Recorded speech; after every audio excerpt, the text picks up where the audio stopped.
Okay, so we're going to start. I'm happy to be here. This place has meant a lot to me and my family, and the earth has meant a lot to me and my family. And they should have earthing mats for public speakers. Wouldn't that be a great idea? Can you imagine going into the sympathetic state? That'd be great. Well, it's been kind of a journey for me. I haven't been gardening forever. I mean, I did it with my parents when I was growing up, but it was more in the, well, I'd say it was in the work stage, or the work portion of my life. I didn't really associate it with pleasure all the time. But I think I did. Actually, we had a game growing up where it was 4 of us siblings, and our game was you had to close your eyes and eat whatever someone put in your mouth from the garden. Most of the time it was edible, most of the time it was plants. But you know, occasional bug or whatever. So that was fun. So I did have fun in the garden. I enjoyed the harvesting, not the watering. But recently, I've been getting more into it as my dependence has been growing, as my children have been coming, and we're, you know, we pay the mortgage, and then it's like the vegetable bill is right after that, and we're trying to work on knocking that down a little bit. So we're starting to plant vegetables, and we're starting to find out what works for us. We're starting to work on what's actually financially helpful for us, because a lot of gardening is just novelty, something you found at the store, and maybe you get 1 eggplant for your 4 months of toil, you know, which is cool. It's a great hobby, but we're working on what actually helps us financially, and it's been great. So I'm still on the journey. I'm not done. And so if you're an expert gardener, you might not learn much. But I've been studying how to get this thing started for a few years, and I've been trial and error in it. So I've learned a few things. My first thing was you probably don't want to rush and till up your entire backyard and and go for gold the first year. You might want to, I don't know. Is anyone actually beginning gardening here? Or? Oh, good. So it's not something you gotta think that you have all figured out at first. Like, it's a journey for the rest of your life. And I mean, it was kind of a general commandment to all of humanity, right? Till the earth, care for it. He didn't say necessarily you gotta toil in it. He said tend the earth. So, I mean, I'm not saying that's all of our destinies or anything. I'm just saying that all the people that were on the earth at the time got that commandment. Anyway, it shouldn't be stressful, and it shouldn't be like beating yourself up about it, because that's kind of not the point. The point is to be outside, earthing, being in your sympathetic state, and enjoying the ground. So if you're always stressed out in your garden, you got a problem, and you kind of want to reevaluate a few things. But I would start out by researching, as my first point says. I'd say don't rush. Dream about it. Get to know some other gardeners. There's probably some in the room. Invite people over to look at your space, because gardening is really going to come down to soil and sun in a lot of ways. And if you got a big backyard full of shade, and you till it all up, you're pretty much going to grow weeds and maybe a few lettuce plants, but pretty much nothing else. So it's pretty important to figure out your sun situation. And I'm not talking your sun situation in March when there's no leaves on the trees. I'm talking your sun situation in June. So walk around your property and just dream over it. Talk to people about it.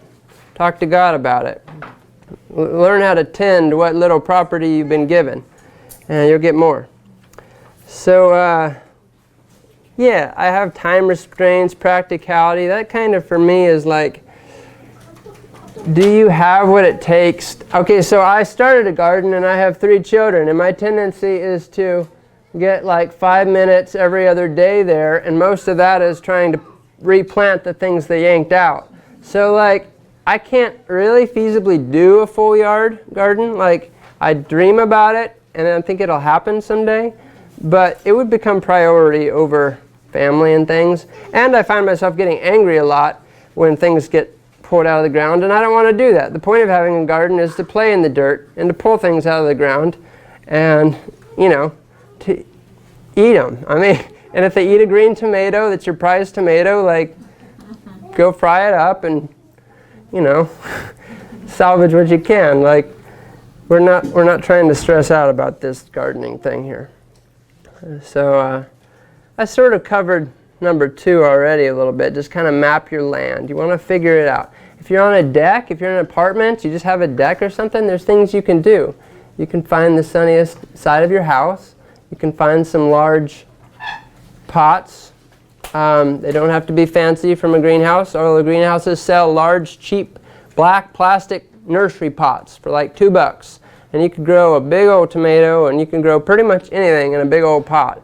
You usually find tubs on the sides of the road every once in a while, right? That may or may not have contained hazardous material.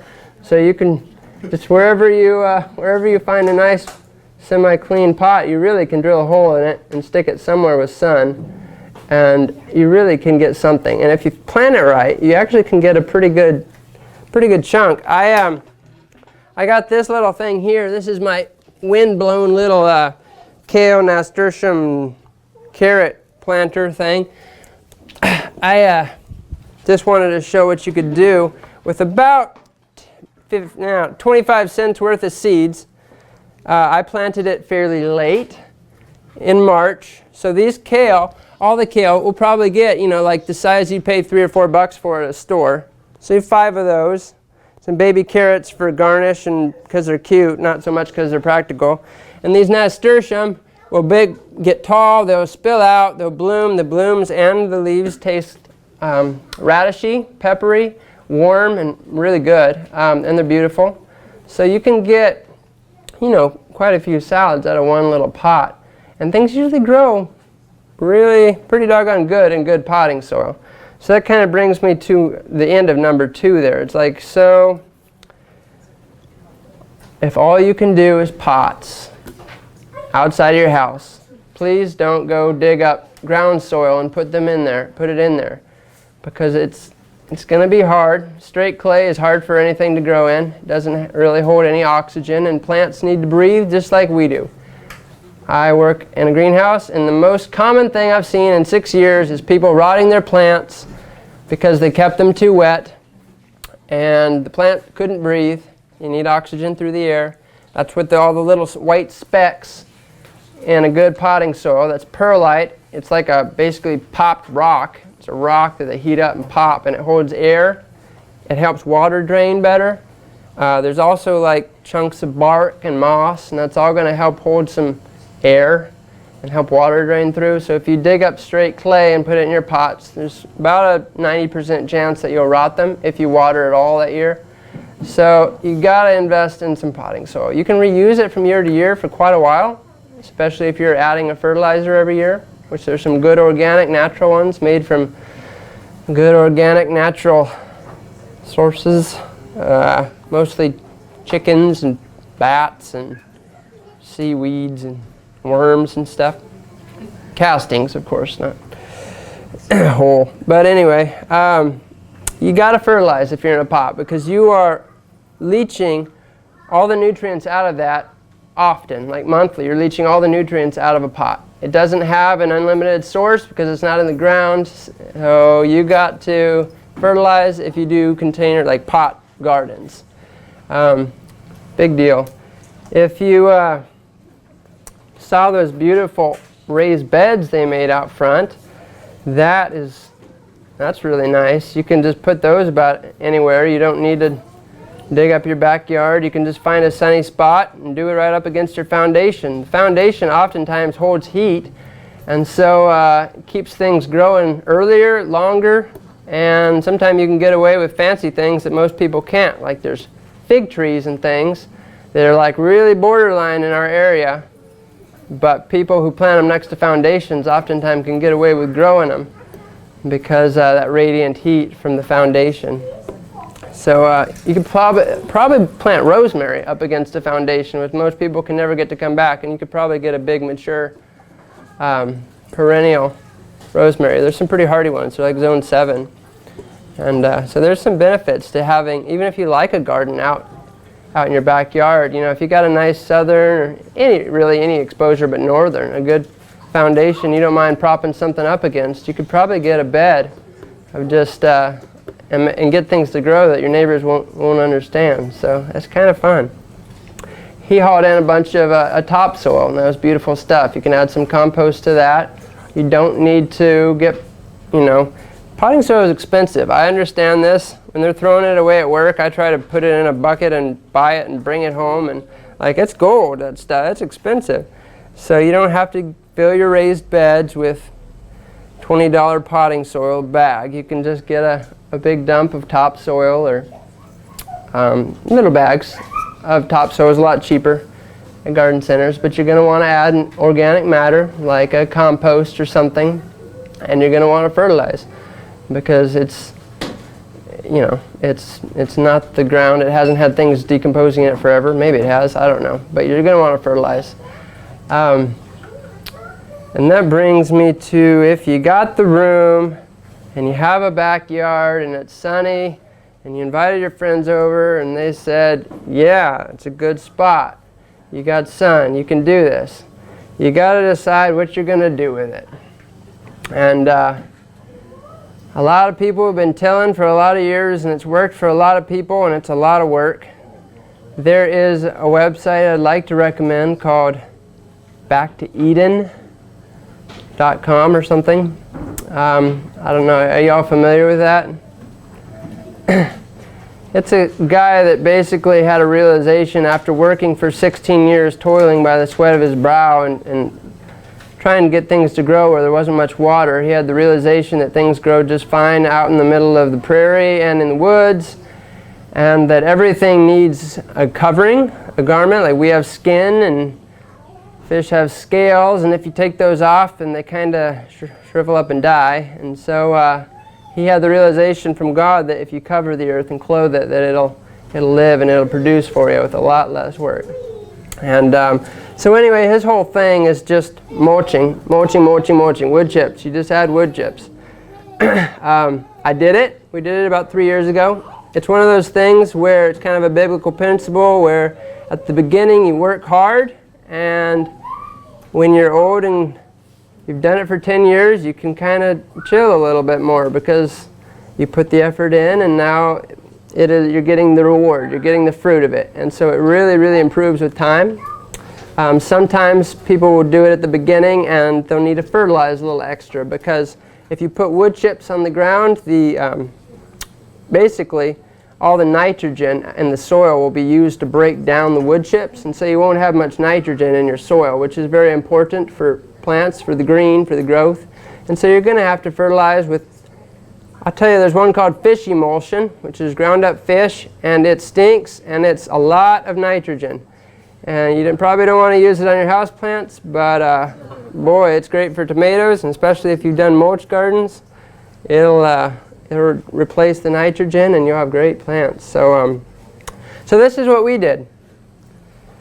We took a back part of our house that was nasty and weedy, and we waited until spring when everything was dead, and we put newspaper down over the whole thing, and about 2 or 3 layers, and then we put a good compost, which you can buy bulk compost, or you can get, like, there's a cotton burr compost that a lot of places sell that's really quality. So we put compost down, and then we put about 3 inches of wood chips, which we actually have a friend in the arbor business who just dumped it in our front yard, and that was a good incentive for me to get it done, even though I didn't have time because I couldn't park in my driveway. So they'll dump it for you if you ask. Oftentimes there is a free place on the edge of 470. It's Raytown and 470 right off the highway, and they will load up your truck as much as you want when they have it, which is usually a little later in the year. But only. What was that? Saturdays only. Saturdays only, 8 to 5, something like that. Thank you. But that, I've got a lot there. And so we did that, and we dug little holes in it, and put some fertilizer in the hole and a little compost in the hole because it was pure clay, and we planted our plants, and they grew really well. I never watered all year. I watered them in at the beginning. I don't think I watered, maybe once or twice, maybe, and that was hot. It was a few years back. It was a hot summer. I almost never watered. I didn't have time, and whatever. I didn't. So it worked good for us. I didn't get the size that I am now. I didn't get the yield that I am now, and I hadn't figured out my sun and shade quite right. And I got quite a few weeds because I used like only 1 or 2 layers of newspaper because I was in a hurry. And I found out that once that's wet, it doesn't hold the weeds back for long.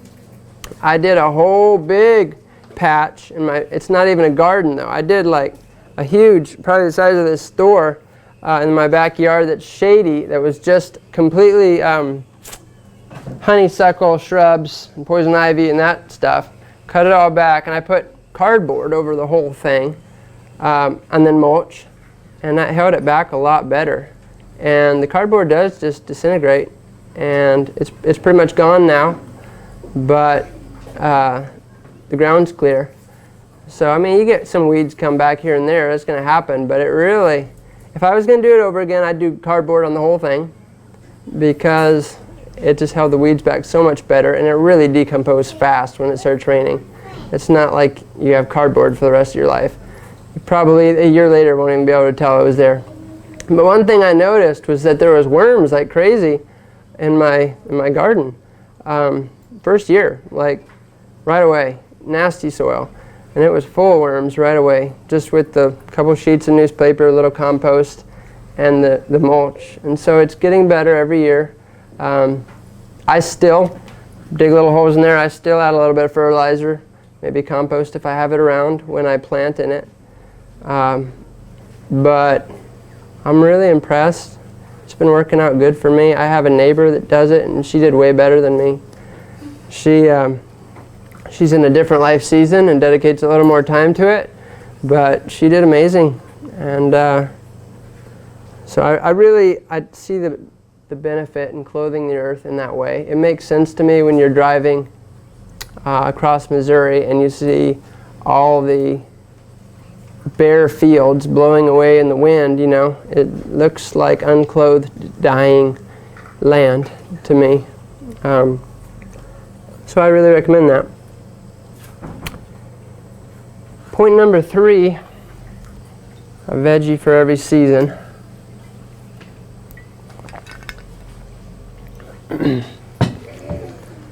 So you got your spot, you figured out what you're gonna do, you figured out what you like to eat, what you're gonna grow. So I would recommend talking to someone about when should I start planting all this stuff? Should I grow it from seed? Should I just get some transplants from my local nursery? It's worth talking to someone. The people at local nurseries are there to help you. They'll take their morning and help you. That's why they're there. That's their job. So feel free to utilize them. You can save a lot of money. There's a lot of vegetables that grow really fast from seed, and literally all the things that you would buy for $2.50, they dropped in a little pot with a little potting soil, and it's been there for a week and a half. And you could literally, I mean, there's no reason you couldn't do it yourself. And a lot of these things, I have no idea what I was going to say there. Yeah, but a lot of the things that the people at the nursery will tell you, you probably want to buy this from seed. We just planted it, you know. But then there's some things that you can really get a jump start on if you buy it at a nursery. So it's worth talking to people. And you can really do 3/4 season gardens. It really is time to start. If you're serious about it, end of January, I recommend you start planting your cold crop stuff, which cold crops is going to be all your lettuces, your beets, your kales, carrots, things of that nature, broccoli, cauliflower, Brussels sprouts. Brussels sprouts have like 100-year or 100-day germination. So you better get started early. But I don't recommend starting your tomatoes and peppers then. I've done it before, and you end up about the end of January, the beginning of February, you end up with tomato plants this big, and you have to tell them they have 3 more months before they can go outside. By that time, you've completely despaired that May will ever come, and they're like this long, and they're spindly and yellow and laying flat on your floor. So it's like, you really got to know what you're planting when. So cold crops. There's all kinds of lists out there of your cold crops. You start those in little seed trays. You can get little trays. Egg cartons, anything like that. You can go as cheap or expensive as you want. Get them started at the end of January or early February. And I learned something this year, actually. If you plant them in seed trays and you put them outside in the sun, it takes them forever to germinate. I learned that a lot of this stuff, even the cold crops, they need temperatures of like 70 degrees soil temperatures to germinate with any speed at all. Basically, they're going to sit there dormant if they're getting 35 degrees at night, even if they do warm up in the day. I despaired that my lettuce and kale and everything was ever going to come up because, like, I put it in beds, put it in little seed trays. It was on the south side. It was warm and protected in the days. I thought for sure I'm going to have this stuff right away, like my mom always did, and it never came up. And because the soil wasn't warm yet. But if I would have had those inside in a sunny window, which I don't necessarily have a sunny window that won't get excavated by little hands, they probably would have been up in a week. And then, once they're up and a little bit established, you can actually plant them outside on a warm day, not when it's snowing, but on a warm day, when it's going to be above freezing for a couple days, so they can get established, and they'll be fine. They'll grow, they'll take freezes. All that stuff, all that kale and salad and stuff will take a frost. So if it's going to get down in the 20s, you might cover it, especially if it hasn't been there for very long. But, an established kale will take 20 degrees. So you can get started pretty early. I could have those a foot tall if I had started them inside. So that's important. I would only start your warm season things about mid-April, because there's no point in starting something any earlier that you're going to have to baby forever when cold, damp weather, cold like April rains are not good for peppers or tomatoes. It could be stunted for the rest of the year because you planned it too early because you were being proactive. I really don't recommend it until Mother's Day is a pretty standard rule for planting your tomatoes and peppers. And you can get them at a greenhouse that are basically flowering and going to produce fruit in about 2 weeks at that point. But you can have your own started. You can have your own pretty tall, and they'll catch up within about a week when the soil is warm and there's sun. They'll grow incredibly fast, and they won't be stunted. And you got to bide your time. Be patient with those guys.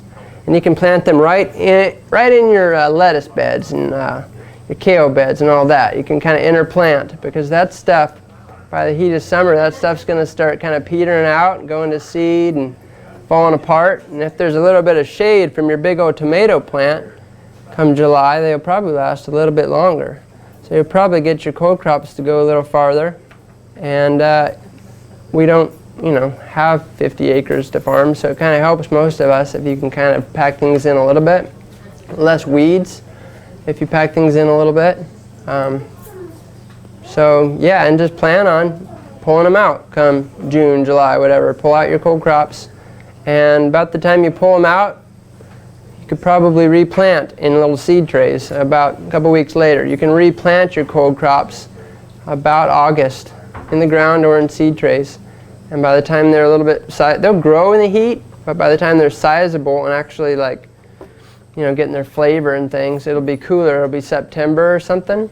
And then they can actually go into December if it's a mild winter. So kale gets beautiful in the cold weather. It gets better taste. And there's a lot of decorative varieties that get really purple and just beautiful colors. And they don't look nice until November, until it starts freezing at night. So yeah, that would be the veggie for every season. That would be staggered plantings, that's just kind of where you get something like seeds. Okay, so seeds, peas is what I meant. Something like peas, you plant them. I got some that are about 4 inches tall. I planted them too early. They sat there for a long time, but now they're growing. I should go back and put seeds right in between them all again, because they only produce for a couple weeks. And so, you know, now the soil is warm, the seeds I put in will pop right up and be producing right when the others are stopping.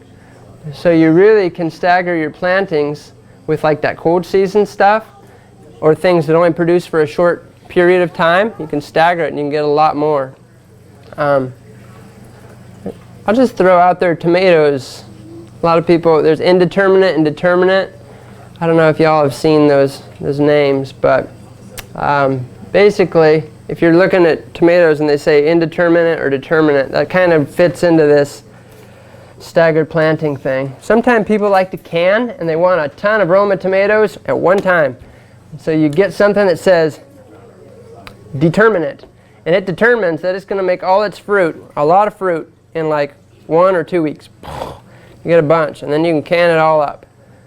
But most larger tomatoes are going to be indeterminate. If you're wanting to eat off it all year, you better get an indeterminate. That'll keep on producing all year. Just throw that out there. Number 4.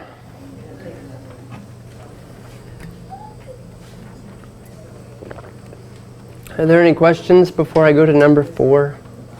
After you. Regarding the determinate and indeterminate on the tomatoes, is it important to pinch off the feeders on one of them but not the other? I tried that last year and I barely got any yield. Interesting. I can't remember which one it was though. Indeterminate, I thought. You're supposed to pinch off the feeders that come out. What she's talking about is there's little suckers that come up. There's tomatoes, you know, and they're growing up and they have their leaves coming out. And then you get little new growth stems coming right from the joint between the leaf and the stem. And all of those are going to make new branches and produce more fruit.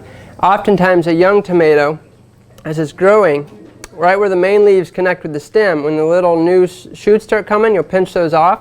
So it'll grow stronger and straight up, and you'll have just a stronger plant, and you'll get a lot more produce from the few that you leave. It's like a selective pruning kind of thing.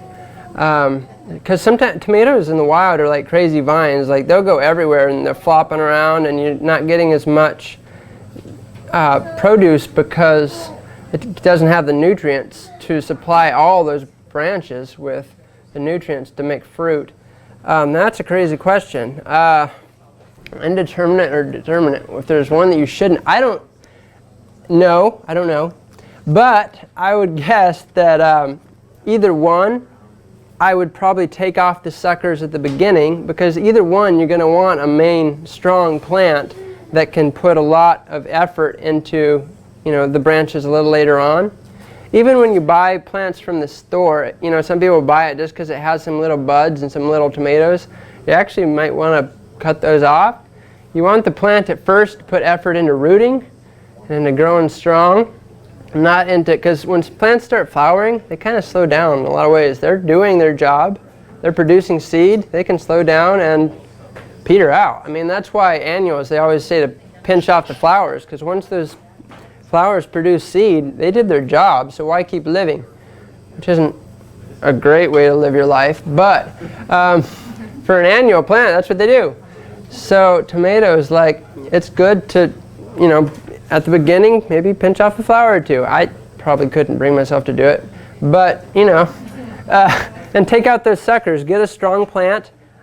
I can't see why it would mess up an indeterminate plant, because it's supposed to be putting its new fruit on the strong ones anyway. Both of them are. Maybe it was just a bad year for some reason. It was really rainy spring. A lot of people had a hard time with it. Because like fruit trees didn't do well last year. I didn't do as good either. Too much rain. I heard a ton of people say they didn't do as good. I think a lot of roots got damaged in the spring with all the rain, and it was cooler. I think it kind of just put a damper on the season, honestly. So, I mean, you could look that up or talk to someone else, but I don't see a problem with either way with doing that. Pulling out a few suckers at the beginning. Are the indeterminate tomato seeds, are they GMOs? There are none. They're like, tomatoes are not GMO. GMO is really going to be your corn and soybeans. Like, I think they might have one or two others now, but when you go to a grocery, like a garden center, none of them are going to be a GMO. It might not be organic, but a lot of people ask that too, like, are your vegetables organic? Probably not guaranteed organic, because that's a lot of work and involves like government agencies and that kind of thing. But it really doesn't matter, to be honest. I spend money for organic, but a 4-inch tomato plant, if it was hit with, and there's regulations on what people can and can't spray on vegetables. They're not allowed to spray nasty things on vegetables. So even if they did spray something mild on it, it's not going to affect your fruit in 2 months. It's how you treat it that's going to make it organic or not. So, I mean, if I buy an edible flower, if I buy a 6-pack of pansies because I like to eat pansy blooms, I'm probably going to wait a while and wait till they swap out their blooms before I eat them, because I never know what someone sprayed on them. If I buy something with fruit on it, I might wait. But if it doesn't have fruit, treat it right and it'll be fine, as I always say.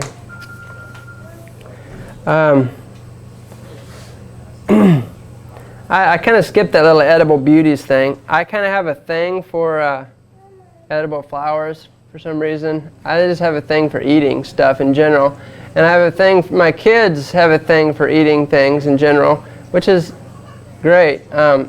It's what I love. Like, I wanted my kids to be able to play in the dirt and to throw rocks and to eat bugs and blooms and stuff. And so, like, that's what my little blog is on. I don't spray my backyard with all the crazy stuff because I have some pretty blue violets and pretty yellow dandelions. My 2-year-old daughter walks around and eats dandelions like crazy. My son, my 3-year-old son, was on hands and knees grazing the blue violets. He was just eating it. It was really great. And violets and dandelions are edible. You know, there's some really cool edible plants. Like I said, this nasturtium has the most beautiful orange peppery blooms. I love the taste. Daylilies taste great. They're easy. You can eat the tubers. You can eat the blooms. Hibiscus, this big hibiscus you can find, they're all edible. The tropical or the hardy. They're big enough blooms that you can actually stuff them with like a cheese or meat or something and eat them. So it's a really cool world. Like, you can get books on just edible blooms, and it's a lot of fun. I won't go into it all, but there's a lot of really interesting things you can eat if you choose to research it.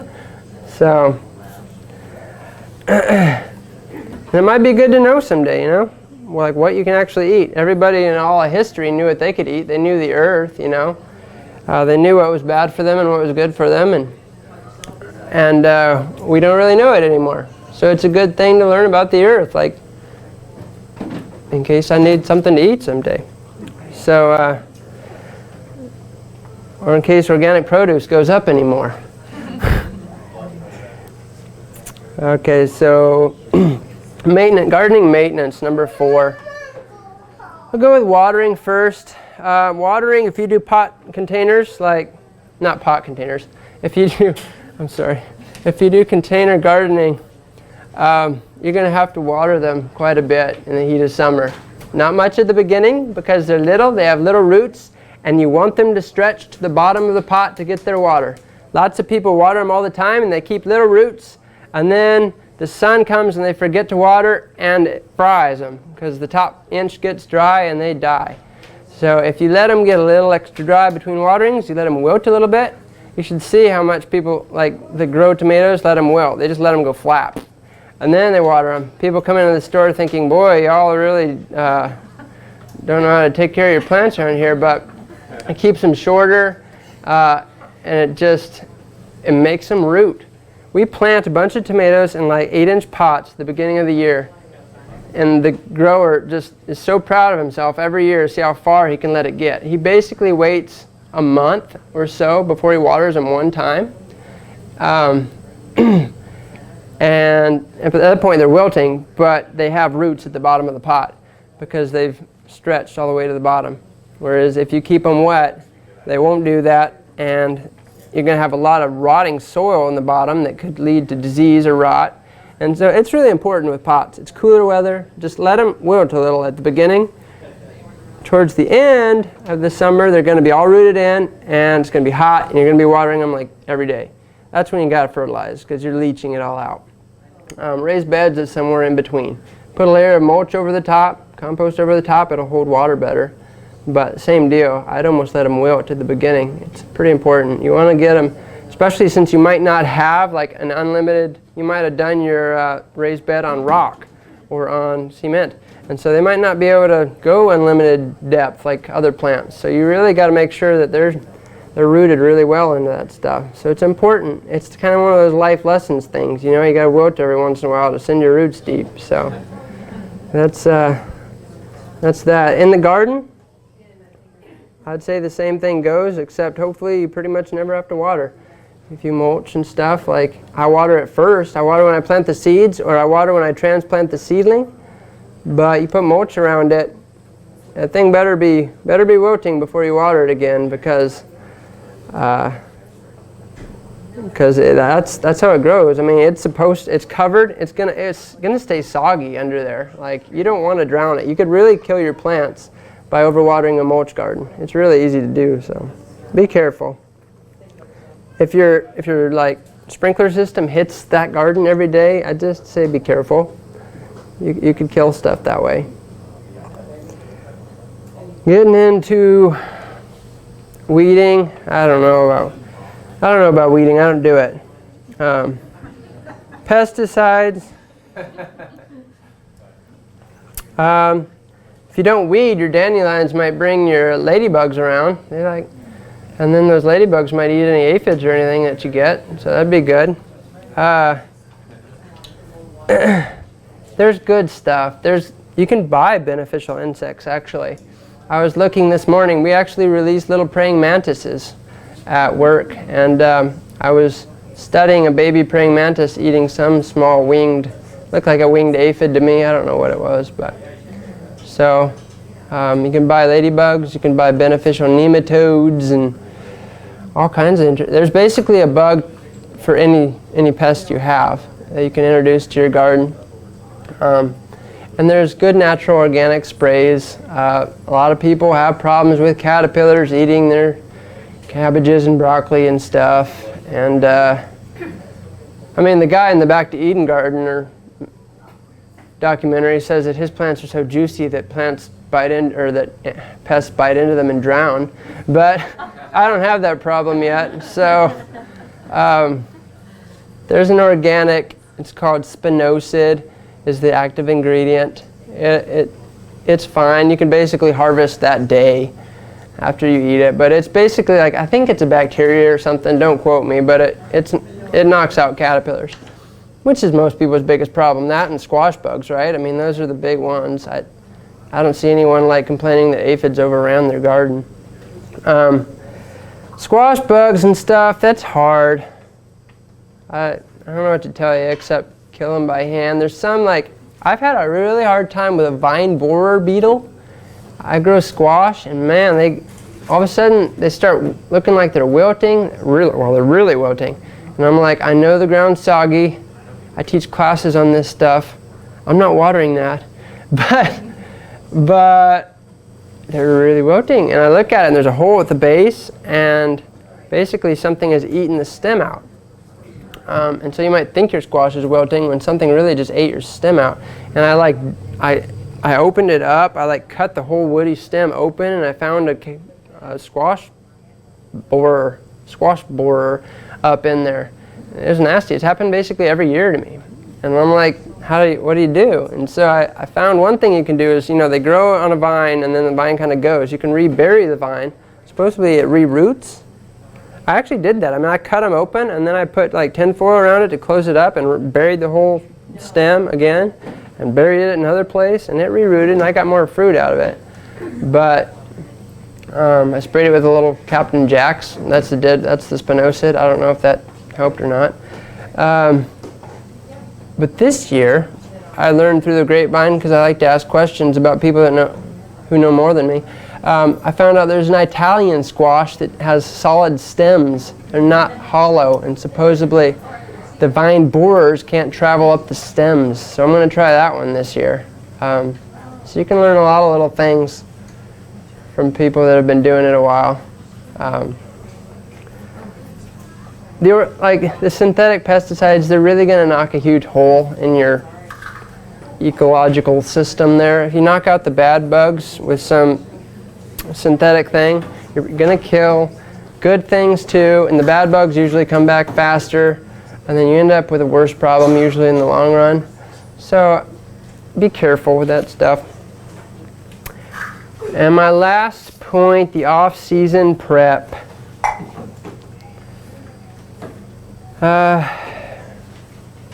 When the winter comes and all that you got is your kale growing and it's looking beautiful, and you cover it up. You can cover kale, spinach, any of that greens, make a little cold frame on the south side of your house. It'll grow all winter if you cover it. A little sheet of plastic, little window or something. But while that's all you got going, you can dream about the next year. You can make lists, make notes of what worked and what didn't, how you can utilize space. You can go vertical with things. A lot of stuff will grow up. You don't have to give 10 feet for every cucumber or cantaloupe you grow or squash you grow. You can put it next to your fence and you can let it go up the fence. You can put it next to your ungardenable space and it can just vine out into that. You can put all your vining stuff right next to your driveway and just let it go into your driveway and park on the street, So you can dream about it, and I would recommend topping off if you do like compost beds, like the Back to Eden compost gardening, mulch gardening. I'd recommend re-mulching everything with a couple inches, because it'll break down through the winter. You might go to there's a lot of farmers around who will sell you or give you good you want old decomposed manure, chicken or cow or horse or whatever. You want it to be really broken down, really dried and old, and you can put that more in the fall and just let it break down more. Add nitrogen to the soil, let all that compost break down. That would be the ideal time to do it, so that it can kind of begin the breaking down process, and it's not brand new when you start your garden in spring. You can get away with it at first, but long term that'll help you. It'll be easier. So yeah, I think that about sums up what I got today. Are there any questions? I heard you can grow watermelon vertically, and people are concerned about like the watermelons, when they grow big enough they just fall off the vine, but they said the vine just strengthens itself to hold them. Is that true? I don't know, but I've seen people put things under them, like a net, like a little stocking or something, as it grows, and so you like put your pantyhose or something underneath it, tie it off and just tie it to the fence or something, and it can stretch it out. That's what I've seen. But yeah, I mean, generally, yeah, it'll grow to, there's some big watermelons. I don't know if they would ever get that strong, but there's small ones that I'm sure they would, because it'll hold a cantaloupe or something, so yeah. Thank you.